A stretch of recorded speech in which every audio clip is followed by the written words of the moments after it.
Hi, my name is Bazal and I am getting my master's in curriculum and instruction because I intend to start my own school for ages 6 months to 6 years that incorporates the best educational practices as well as curriculum so that students are provided with the best education possible and the best environment possible. The reason for this is because science has proven that the early years are the time of the highest brain development, and that means it is necessary to ensure that our implementation of concepts and knowledge is key at this stage and needs to be at the highest degree of efficiency. Each of the main themes in this class will help me accomplish these goals in a variety of ways. For example, knowing the history of education and its purpose in society helps me both understand the pros and cons of past methods and know what to incorporate in this regard in my own school. Understanding interdisciplinary learning and teaching is useful in creating curriculum that is considerate of all cultures, race, religion, socioeconomic status, etc. It requires my curriculum to have room for adjustments based on the demographics of the classroom. Understanding social justice in this classroom allows for a conscious attempt to be fair and equal with all students in the sense that they all get what they need to succeed, rather than expecting them to figure it out on their own.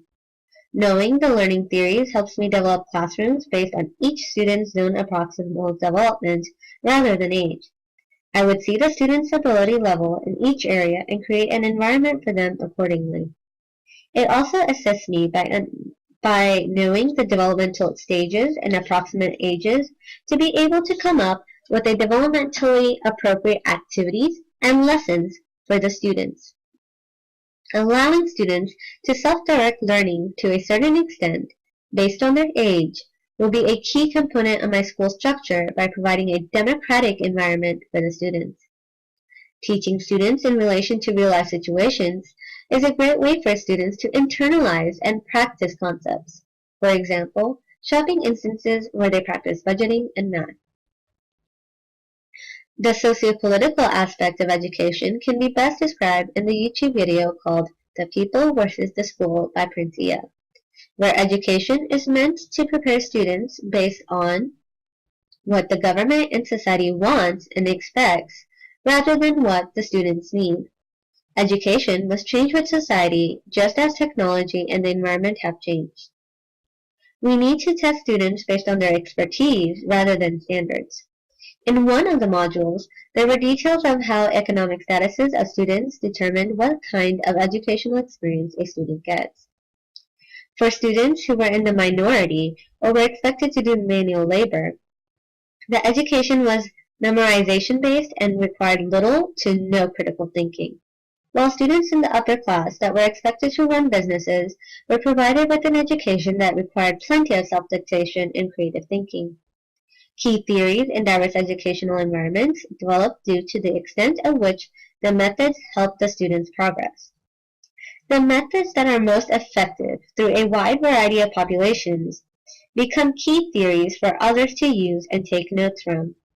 The different theories allow for teachers to construct a learning environment and teaching method that is suited for each individual student. The theories all coincide with one another and can be used in a multitude of ways.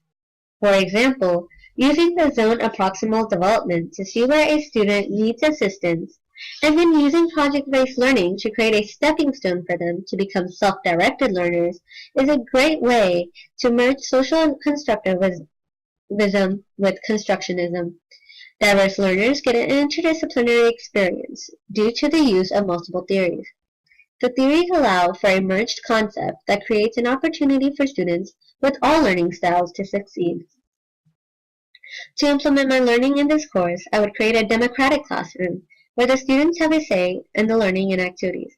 Having more exploration to allow freedom to navigate based on past experiences and understandings would be a great way to develop critical thinking skills.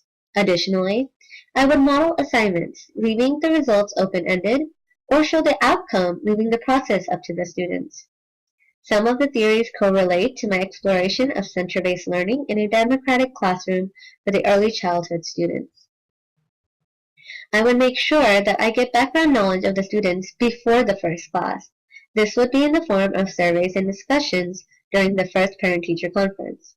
I would then do personal research so that I may create a culturally responsive scaffolding method for each individual student based on their needs.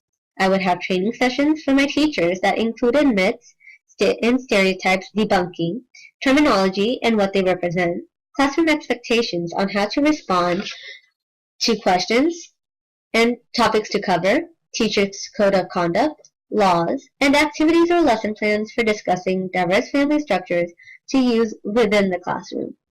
I would also invite parents within the LGBT community to discuss their family structures firsthand so that they too may feel welcomed and part of the school community.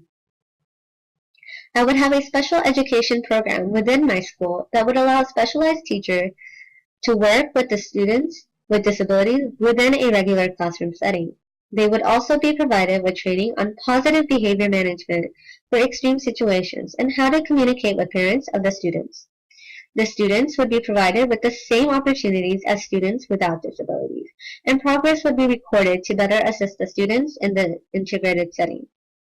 I believe having a democratic environment where the students have equal say in the classroom and be advocates of their own education allows for them to prepare for leadership roles in the future. I would create an international grouping system with other schools for projects to allow for a better experience. I would also use gaming concepts to create live versions of learning games to keep students interactive and have them enthusiastic about the learning experience. They would also be provided with rubrics in advance, along with leveling up checkpoints to progress in tasks or lessons of higher difficulty. I hope that with my action plan and my learnings from this class that I will be able to create a diverse and successful school that will be both best in education and curriculum, and I hope to gain more as I continue with my master's program.